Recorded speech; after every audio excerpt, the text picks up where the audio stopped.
እኔ በኢትዮጵያ ምድር መንግስት አለ ብዬ አልቀበልም፣ አላምንም። እነሱ ይበሉ እንጂ መከላከያው ምንድን ነው?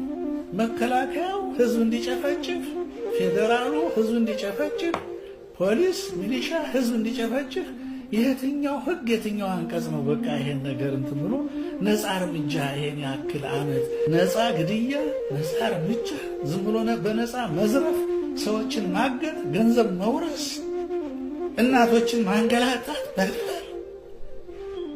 ይሄ ነው እንደ መንግስታችን?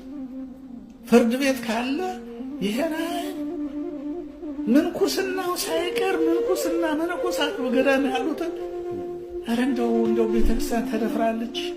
መነኮሳቱ እኮ ተገዝተዋል ከገዳማቸው። የእነሱ ወሮበሎች እየገቡ ጥፋተኞቹ እነሱ ናቸው።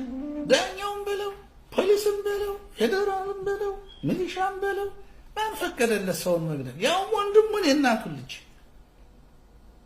የሀገሩን ቤተክርስቲያን ቅርሱን ፊደል ያስቆጠረችውን መጽሐፍ የጻፈችለትን ከእግዚአብሔር ጋር ያገናኘችውን ቤተክርስቲያን እናቱን የሚደፍር ወታደር ታቦት ገብቶ አውጥቶ እንደው ስንቱን ልናገረው።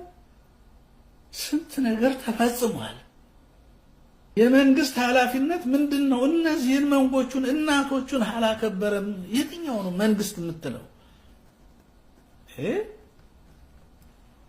ይሄ ያው ገልጨዋለሁ፣ ቁጭ በሉ እያስቀምጫለሁ። ሁላችንንም አታሏል፣ ህዝቡን አታሏል።